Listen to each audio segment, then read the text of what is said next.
जिस प्रकार से हम देखते हैं तो आज फादर्स डे है मुख्य रूप से, और हम तमाम फादर्स जितने भी हैं हमारे चर्च कलीसिया से प्रभु की आशीष के लिए हम प्रार्थना करते हैं, और आदर और सम्मान के साथ में परमेश्वर की दया इसी प्रकार से परिवार में बने रहने पाए, हम इस बात को आज यहाँ पे रखते हैं।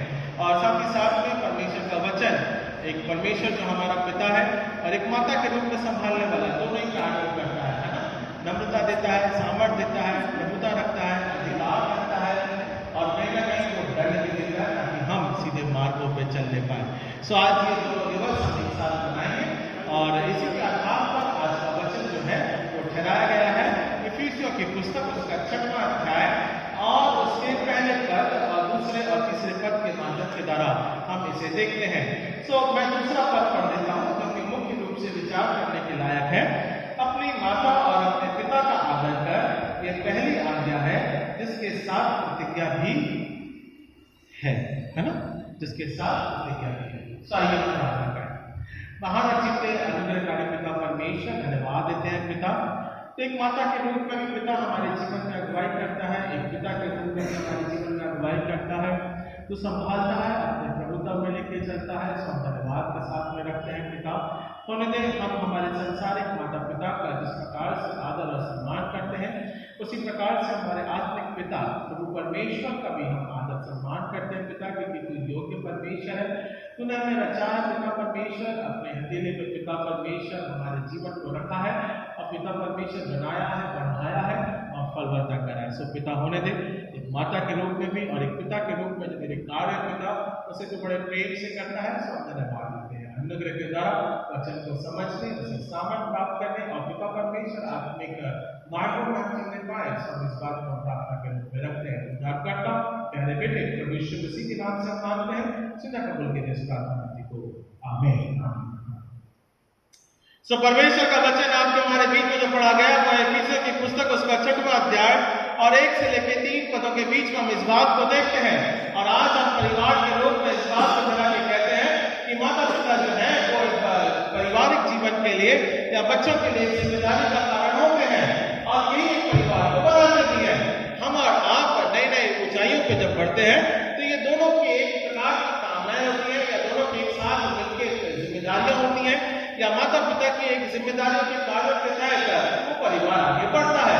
सो बिना माता पिता के कोई भी कार्य आगे बढ़ नहीं पाता है ना। कहीं ना कहीं ये योजना परमेश्वर ने प्राकृतिक रूप में, या फिर हम कह सकते हैं उत्पत्ति से इसे हमको दी गई है या ठहराई गई है। It is been installed in the Genesis part. और इसी प्रकार से चाहे वो आदम हवा या उनके बच्चों के रूप में हो, या उनके आगे बढ़ती रूप में हो, या परमेश्वर ने जिस प्रकार से अब्राहम को आशीष के रूप में ठहराया हो, संसारिक पिता के रूप में ठहराया हो, और या फिर हम आगे परमेश्वर मसीह के उसके आत्मिक जीवन और कार्यों को देखते हैं। सो बहुत से ऐसे कार्य और संघर्ष है जहां पे हमारा आत्मिक पिता किसी न किसी प्रकार से जिम्मेदारियों को वो पूरा करता है, और वो चाहे वो माता के भाव के बारे में हो, माता जब भी प्रेम और स्नेह का संदर्भ रहती है, या फिर हम कह सकते हैं उसमें ज्यादा गुस्सा नहीं होता है, चाहे बच्चा कितनी भी गलती करे, माता का कार्य जो होता है वो प्रेम से संभालना होता है, और पिता का जो हृदय होता है कठोर होता है ना, द हार्डेड पार्ट साइड होता है। क्या पापा तुम मेरे को ऐसा करते हैं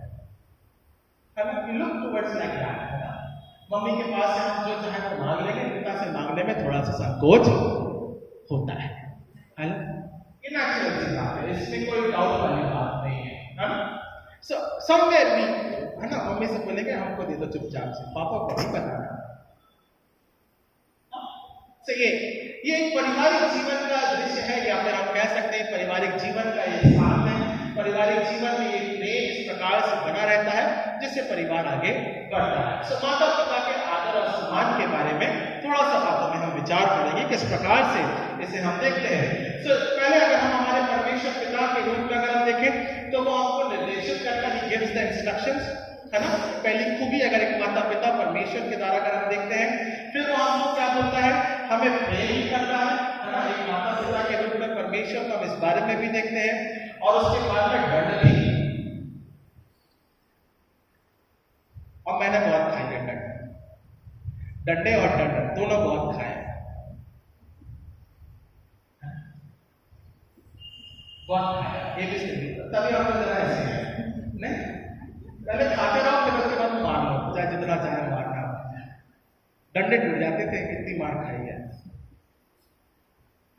Gives the punishment also. सीधा मार्ग पे चलने के लिए, है ना, बच्चों के जीवन को सही मार्गदर्शन देने के लिए।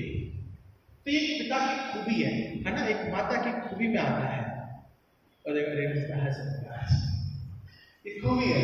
तो बच्चे इस बात को अदालत के रूप में नहीं देखें, गुस्से के रूप में नहीं देखें, बल्कि ये आपका हमारे जीवन के भविष्य की अगुवाई, या भविष्य में हम किस प्रकार से आगे बढ़ सकते हैं, या भविष्य में हम किस प्रकार से सतर्क हो सकते हैं, या भविष्य में हम किस प्रकार से उपलब्धि को प्राप्त कर सकते हैं, और एक अनुशासित जीवन जीने के लिए माता पिता हमको और आपको इसी प्रकार से डिसिप्लिन करते हैं, है ना, या अगुवाई करते हैं। एक माता पिता के रूप में परमेश्वर इस प्रकार से हमारे जीवन में अगुवाई करता है और संभालता है, और ये मुख्य रूप से हमारे जीवन में कार्य करता है। आइए हम थोड़ी सी बातें एक पिता के रूप में या माता के रूप में हमारा परमेश्वर किस प्रकार से हमसे देखते हैं, और किस प्रकार से हमारे वचनों के तहत हमें बनाना मांगता है, या वचन के तहत हम किस प्रकार से एक माता पिता की खूबी को हम प्राप्त कर सकते हैं या परिवार में देख सकते हैं, इस बारे में जानेंगे। पहली बात लिखा है, पहली बात जो है, mother and father encourage godly love. माता पिता जो है वो परमेश्वर के प्रेम को अपने परिवार में बांटना बहुत जरूरी है। परमेश्वर का प्रेम, अगापे प्रेम जिसे हम कहते हैं, स्वर्गीय प्रेम जिसे हम कहते हैं, जिसमें हर एक बात के लिए क्षमा है, और हम परमेश्वर के साथ उसकी वेदी के समक्ष आते हैं, है ना। हम जैसे कि परमेश्वर हम तेरे वेदी के समक्ष आते हैं, ये उसका स्वर्गीय प्रेम, ये अगापे प्रेम को निर्धारित करता है या दर्शाता है कि हम जिस भी परिस्थिति में है, परमेश्वर हमें उसी प्रेम से स्वीकार करता है, और वो चाहता है कि हम उसी प्रेम को हमारे परिवारों में भी बना सके, और परिवार इसी प्रेम के द्वारा as a love, as a bond जिसे हम कहते हैं, प्रेम जिसके द्वारा हम हमारा परिवार एक साथ बना रहता है। चाहे बच्चा गलती करे नहीं करे, किसी भी प्रकार से हो, चाहे बच्चा कितनी भी ऊंचाई पर हो, वो प्रेम कभी भी कमी घटी नहीं होती। चाहे बच्चा दूर हो पास हो, प्रेम हर समय बना रहता है। अभी ये भी सुना वो इंडिया के बाहर था, बट एवरी इवनिंग मॉर्निंग जैसा भी रहेगा वो प्रेम, है ना, कॉल करना जो भी जिस भी प्रकार से, एक उदाहरण है, सेटिंग द एग्जाम्पल होता है। तो ये प्रेम है, कहीं पे भी रहे बच्चे, वहां पे परमेश्वर का प्रेम या फिर परमेश्वर अपनी दया का प्रेम हर समय किसी भी स्थिति में हो, परमेश्वर अपना प्रेम बना के रखता है। वो चाहता है कि हमारे पास जो जिम्मेदारियां हैं, यदि हम माँ बाप हैं, तो हम हमारे बच्चों के साथ में उसी प्रेम को बना के रखने पाए, उसी के तहत अपने जीवन को हम चलाने पाए, और यही प्रेम हमारा आपके जीवन के लिए आशीष का कारण ठहरता है। कोई मेरे लिए पढ़ लीजिए यूहन्ना की पुस्तक में से John chapter 15 John chapter 15 verse 9 to 11। John chapter 15 verse 9 to 11। John chapter 15 verse 9 to 11। हाँ, जैसा पिता मुझसे प्रेम करता है, हाँ, वैसे मैं उससे प्रेम करता हूं, मेरे प्रेम में बने रहो, और यदि तुम मेरी आज्ञाओं को मानोगे और तुम मेरे प्रेम में बने रहोगे, जैसे मैंने अपने पिता की अपनी आज्ञाओं को माना है, और मैं उसके प्रेम में बना रहता हूं। The love of the Lord, है ना, the bond of the Lord, है ना, फेविकॉल का मजबूत जोड़ है जो कि निकालने से निकलेगा नहीं। That type of love we need to bound, है ना। और परमेश्वर का प्रेम इस बात की तरह होता है कि बहुत अच्छी बात लगी है, जैसा पिता ने मुझसे प्रेम रखा, वैसे ही मैं भी तुमसे प्रेम रखता हूं, है ना। जैसा पिता हमसे प्रेम रखता है, या प्रभु यीशु मसीह हमारे जीवन के साथ में प्रेम की तरह रखता है, वैसे ही प्रभु यीशु मसीह भी उसी प्रकार का प्रेम आज हमारे जीवन में भी बना के रखता है, और उसका दाहिना हाथ हमारे जीवन से कभी हटता नहीं, बल्कि उस प्रेम में सदा हमारे जीवन को बढ़ाता और फलवत्ता करता है, ठीक है ना।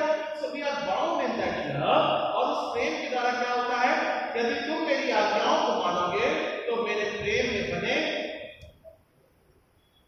आज्ञाओं को मानना भी बहुत जरूरी है, बच्चों को अपने पिता की आज्ञाओं को मानना बहुत जरूरी है, तभी हम उस माता पिता के प्रेम में हम आगे बढ़ पाते हैं, है ना। संसार की तमाम जितनी भी जरूरतें हैं, माँ बाप अपने कमी कटियों में से, संघर्ष के समयों में से, चाहे परिस्थिति कैसी भी हो, बच्चे के लिए अपना सेक्रीफाइस देते बहुत है, बहुत करते हैं।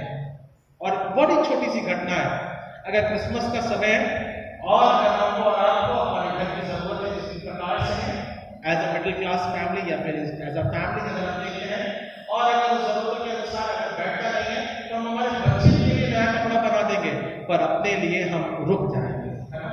ताकि सिंपल एग्जाम्पल, है ना, एक सिंपल उदाहरण मैं बता रहा हूँ।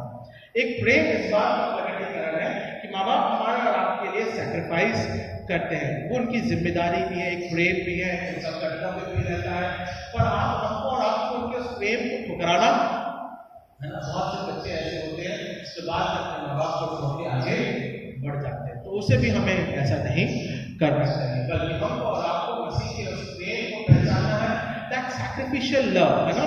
पिता ने हमसे ऐसा प्रेम किया कि उसने अपना इकलौता बेटा बख्श दिया, that is the sacrificial love, है ना। पिता परमेश्वर ने हमारे और आपके लिए अपने बेटे को कुर्बान कर दिया ताकि हम जो उसके बच्चे हैं उसके द्वारा उद्धार को हम प्राप्त कर पाए। So that is the sacrificial love। तो अपने माँ बाप के सैक्रिफाइस को हमें भूलना नहीं है, बल्कि उस पारिवारिक प्रेम को या परमेश्वरीय प्रेम को आपसी जीवन में या परिवार में वो प्रेम हमें बनाए रखना बहुत जरूरी है, और उसी के द्वारा हम उसकी आज्ञाओं के तहत आगे बढ़ते जाते हैं। और क्या लिखा है, मैंने ये बातें तुम्हें इसलिए कही है कि मेरा आनंद तुम्हें बना रहे और तुम्हारा आनंद पूरा, the joy it should be completed, है ना। बच्चा अगर एक साथ फेल हो जाए तो बड़ा उदास हो जाता है, the joy is completed, है ना। 10वीं अगर अच्छे से पास हो गया तो मिठाइयां बटेंगे एक साथ, हमारे तो घर मोहल्ले सब तरफ मिठाई पड़ती है, 10वीं पास हो गए, बहुत बड़ी बात हो गई, 10वीं पास हो गए,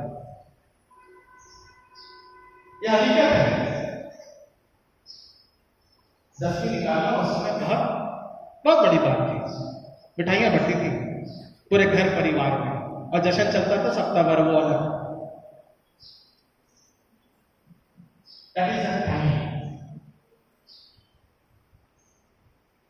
परमेश्वर का यह आनंद है कि वो हमको और आपको उसी प्रेम के तहत बनाए रखता है और वो पूरा भी करता है। तो मसीह के साथ अगर हम उसके द्वारा बने रहते हैं, तो उसकी आज्ञाओं के द्वारा अगर हम ठहरने पाते हैं, तो वो हमको और आपको आनंद को पूरा करता है। वो स्वर्गीय राज तक हमको और आपको वो आनंद को कभी घटने नहीं देगा, वो हमको और आपको पूरा करेगा।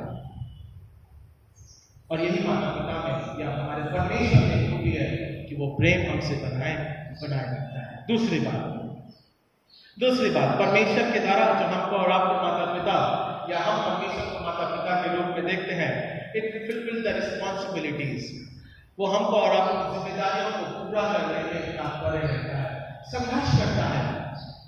जीवन का हर एक संघर्ष बच्चों के तहत वो पूरा करता है, ताकि जो जिम्मेदारियां जो दी गई हैं, जो जिम्मेदारियों के तहत, जो योजना के तहत उसने बुलाया है या रखा एक परिवार के रूप में एज अ मदर और फादर, वो अपनी जिम्मेदारियों को पूरा करने में सक्षम रहता है। चाहे कैसी भी तकलीफें क्यों ना हो, चाहे संघर्ष कितना भी बड़ा क्यों ना हो, वो अपनी जिम्मेदारियों से कभी पीछे नहीं हटता, बल्कि वो जिम्मेदारियों को पूरा करता है। सो एज अ परमेश्वर अपने बच्चों के तहत अपनी जिम्मेदारियों को पूरा करता है। और इस बात को समझने के लिए यहेजकेल की पुस्तक, पुराने नियम में से यहेजकेल की पुस्तक उसका 18वां अध्याय, यहेजकेल की पुस्तक आइजाया और यहेजकेल आता है मिलापगीत के बाद में है, मिलापगीत के बाद में है यहेजकेल की पुस्तक उसका 18वां अध्याय और 1 से लेकर 4 पदों के बीच हम इस बात को देखते हैं। यहेजकेल की पुस्तक और उसका 18वां अध्याय और 1 से लेकर 4 पदों के बीच हम देखते हैं। मैं पढ़ देता हूं आपके लिए। फिर यहोवा का यह वचन मेरे पास पहुंचा, तुम लोग जो इस्राएल देश के विषय में ये कहावत कहते हो, खट्टे अंगूर तो खाओ लोगों ने, परंतु दांत कटे हुए बच्चों के, इसका क्या अर्थ है?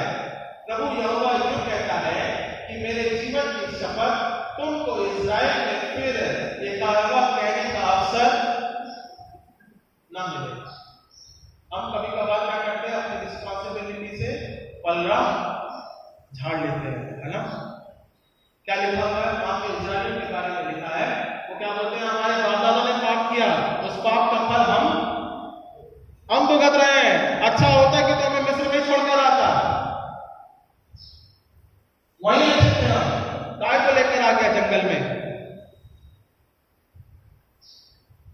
ये ऐसा इतिहास है जहां परमेश्वर पिता अच्छा देने की कोशिश कर रहा है, वहीं हम हमारे पिता को कोस रहे हैं। तो परमेश्वर ने भी कहा, अच्छा ठीक है, अभी कोई बात नहीं, अभी तुम ऐसा बोल रहे हो मेरे को, मैं भी जिम्मेदार पिता हूं। उसने जिम्मेदारी के तहत क्या बोला, तीसरे पद में बड़ी जिम्मेदारी के साथ बोलता है, प्रभु यहोवा यूं कहता है कि मेरे जीवन की शपथ, as a responsible father, he is saying, एक रिस्पॉन्सिबल फादर के रूप में या फिर अपने पिता होने के रूप में नाते वो हमको और आपको ये शपथ देता है। अब एज अ रिस्पॉन्सिबल फादर वो शपथ खाता है, तुमको इस्राएल में फिर ये कहावत कहने का अवसर ना मिलेगा, क्योंकि मैं जो देश देने जा रहा हूं तुम्हारे जीवन के लिए, वो आनंद की भरपूरी है, पूरा करने के लिए जा रहा हूं। वहां पे तुम्हें हर एक बात की जरूरत के लिए मैं पूरा करूंगा, वहां पे तुम्हें किसी बात को रोना नहीं पड़ेगा, बिलबिलाना नहीं पड़ेगा, कोसना नहीं पड़ेगा, मैं तुम्हें वो आनंद पूरा दूंगा। एज अ रिस्पॉन्सिबल फादर जब अपने बच्चों को लेकर निकला, जब मूसा वहां पे अपने लोगों को साथ में वो निकला, तो वो पिता है जो निरंतर अगुवाई करता है। एक माता के रूप में उसने हर एक बातों को सुना और प्रेम को ठहराया, और प्रेम के माध्यम के द्वारा उनकी हर एक बातों को सुनते हुए भी उन्हें कनान देश तक पहुंचाया। ये एक पिता का प्रेम है, ये एक माता का प्रेम है, जो कि हमारे और आपके जीवन को अनुग्रहकारी बनाता है। बच्चे भले ही उसने कितना भी है, और वो इतना अनुग्रहकारी पिता है जो कि हमारे जीवन की प्रार्थनाओं का सुनने वाला परमेश्वर है, आनंद का देने वाला परमेश्वर है। उसने अपनी जिम्मेदारियों से कभी भटका नहीं या फिर निकाला नहीं, बल्कि जिम्मेदारियों को उसने पूरा किया और हमको और आपको एक नए जीवन के रूप में लेके चलता है। और यहाँ पे लिखा हुआ है 20वें पद में, जो प्राणी पाप करे वो करेगा, ना तो पुत्र पिता के अधर्म का भार उठाएगा, और ना पिता पुत्र का, धर्मी को अपना ही धर्म का फल और दृष्टि को अपने ही दुष्टता का फल मिलेगा। दुष्ट को अब क्या कर दिया, विद रिस्पॉन्सिबिलिटी, अब क्या कर दिया, अब इस समय निर्धारित कर दिया परमेश्वर ने, मैंने तुझे अपना देश दे दिया, सब कर दिया, मैंने तुझे बलवंता कर दिया, एवरीथिंग इज बीन फुलफिल्ड, मैंने अपनी जिम्मेदारी पूरी कर दी। अब इसके बाद जब तुम काम करते हो वो अपनी खुद की रिस्पॉन्सिबिलिटी पे करते हो। तुम मांगोगे क्षमा तो क्षमा मिलेगी, तुम नहीं फिरोगे मेरी तरफ से तो पाप तुम्हारे सर पे खड़ा है, अंधकार तुम्हारे जीवन में खड़ा है। What he has given me is sacrifice everything. एक पिता होने के नाते उसने सारा बलिदान दे दिया। Now it is our turn. It is a warning. 20वें पद में, यहेजकेल की पुस्तक उसके 18वें अध्याय और 20वें पद में it gives us a warning, instruction देता है, निर्धारित करता है, दिशा निर्देश देता है। यदि अब अगर हम इसको नहीं करेंगे तो हम अपने पापों में खुद पड़ेंगे या जीवन अपना जिएंगे। जीवन का देने वाला हमारा परमेश्वर पिता है, माता का रूप में संभालने वाला परमेश्वर पिता है, जिम्मेदारियों को पूरा करने वाला हमारा परमेश्वर पिता है। अब समय हमारा है कि हम किस प्रकार से उन जिम्मेदारियों को निभाते हैं। तीसरी बात, परमेश्वर का वचन हमको और आपको तीसरी बात माता पिता की जिम्मेदारी के रूप में कहता है रिकंसिलिएशन।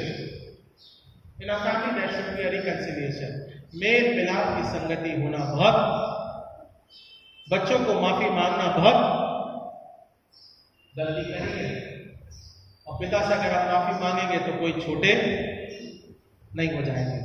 कुछ जो होते हैं वो घर छोड़ के निकल जाते हैं, कुछ जो होते हैं वो माफी मांग के जीवन को वो प्राप्त करते हैं।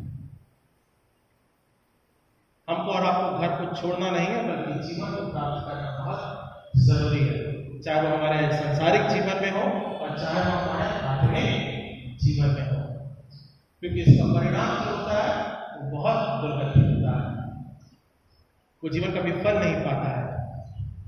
मेल मिलाप होना बहुत जरूरी है, अपने परमेश्वर के साथ में मेल मिलाप की संगति बना के रखना। हाँ पिता मुझसे गलती हुई है, मुझे क्षमा कर, ये मेल मिलाप की संगति है। और पिता होने के नाते उतना अनुग्रहकारी है, आप कितने भी गहरे रंग की क्यों ना हो, वो हमको हीन की नाई श्वेत करता है, वो क्षमा करता है। सो मेल मिलाप की संगति परिवार में होना बहुत जरूरी है। और इसी मेल मिलाप की संगति के लिए यशायाह की पुस्तक उसका 53वां अध्याय 53 chapter Isaiah 53 Isaiah chapter 53 verse 10 अंतिम बात करके फिर मैं समाप्त करूंगा। आइज़ाया 53 वर्स 10 तो भी यहोवा को यही भाया कि उसे कुचले, उसी ने उसको रोगी कर दिया। उसी ने उसको रोगी कर दिया। जब वह अपना प्राण दोष बलि करे तब वह अपना वंश देखने पाएगा, वो वंश देखने पाएगा, और बहुत दिन तक जीवित रहेगा। वो बहुत दिन तक जीवित रहेगा, उसके हाथ से यहोवा की इच्छा पूरी हो जाएगी, और उसके हाथ से यहोवा की इच्छा पूरी हो जाएगी। बराबर है, यही लिखा ना, इसी प्रकार से लिखा। अब इसको मैं मेरे भाग से पढ़ता हूं, क्या लिखा है। तो अभी यहोवा को यह पाया कि उसे कुछ ले, प्रभु यीशु मसीह के द्वारा इसी प्रकार से है, उसी ने उसको रोगी कर दिया। जब वह अपना प्राण दोष बलि करके करे तब वह अपने वंश देखने पाएगा, मतलब हमको वो हमारे जीवन को आत्मिक दिशा में लेके चलने पाएगा। तो बहुत दिन तक जीवित रहेगा और उसके हाथ से यहोवा की इच्छा पूरी, हमारा उसके जीवन की इच्छा पूरी करने के योग्य लोग हैं। जो जिम्मेदारी परमेश्वर ने दी है, जो प्रेम परमेश्वर हमसे करता है, जिस अनुग्रह के द्वारा हमें आपको बुलाता है, उसे वो पूरा करने में सक्षम परमेश्वर है। इतना अनुग्रहकारी सामर्थ्य परमेश्वर है। सो जो रिस्पॉन्सिबिलिटी है, जो जिम्मेदारियां हैं मेल मिलाप की संगति के तहत जिसने हमारे लिए ठहराया है, और वही मेल मिलाप की संगति वो प्रेम के द्वारा हमारे लिए ठहराता है और कहता है कि बच्चों मेरे पास। अब ये बच्चों की जिम्मेदारी होती है कि अपने माता पिता को किस प्रकार से संभालते हैं, किस उम्र में हम संभालते हैं, कैसे हम लेके चलते हैं, ये आज हमारी जिम्मेदारी बनती है। चाहे किसी भी प्रकार से सुविधा, आज हमें और आपको इसी बात को सीखना बहुत जरूरी है। और परमेश्वर की दया और उसके साथ हम निरंतर बने रहने पाए, इस बात को हम प्रार्थना के रूप में रखते हैं। सो माता पिता, हम और आप एक माँ बाप के रूप में जिस प्रकार से अपनी जिम्मेदारियों को निभाते हैं, उसमें भी हम कमी घटी करने दें, बल्कि अपनी जिम्मेदारियों को हम पूरा करने पाए, है ना। और क्षमा के द्वारा अपने बच्चों को प्रेम करें, ताकि वही प्रेम सदा इसी प्रकार से पूरा होता है। आइए हम प्रार्थना करें। महान अजित अनुग्रहकारी पिता परमेश्वर, आपके नाम को हम धन्यवाद देते हैं पिता। धन्यवाद के साथ में पिता परमेश्वर अपने जीवन को हम रखते हैं, ताकि पिता परमेश्वर जो हमारा पिता और माता के रूप में हमारे अपने जीवन की अगुवाई करे पिता, संभाला, अपने प्रभुत्व में रखा है, और पिता परमेश्वर दया के माध्यम की तरह अगुवाई करी है। सो हम इस बात को प्रार्थना के रूप में रखते हैं। हम प्रार्थना करते हैं पिता, आज के समय के रूप में पिता, जिसके भी माता और पिता है पिता परमेश्वर, उनके जीवन के लिए, उनके सैक्रिफाइस के लिए, उनके प्रेम के लिए हम प्रार्थना करते हैं कि पिता परमेश्वर वो आनंद संसारिक जीवन के रूप में भी पूरा हो गए, जिम्मेदारियों के तहत पूरा हो गए, मेल मिलाप की संगति के द्वारा पूरा हो गए, ताकि मसीह परिवार पिता परमेश्वर बढ़ता जाए। मसीह परिवार पिता परमेश्वर एक आदर्श परिवार बनने पाए, ताकि लोग उसे देख के पिता मसीह गवाही देने पाए। हाँ पिता, तो हमारे लिए दबाया गया, पिछला गया, अपने प्राणों को दिया, एक पिता के रूप में अपने बेटे का बलिदान, इस बात का प्रतीक है कि आप हमसे कितना प्रेम करते हैं। उन्होंने पिता हम इसी प्रकार से प्रेम और उसकी दया और उसके अंदर बढ़ते जाए। उद्धारकर्ता प्यारे बेटे प्रभु यीशु मसीह के नाम से हम मांगते हैं, सुने कबूल कीजिए इस प्रार्थना व्यक्ति को। आमीन आमीन आमीन।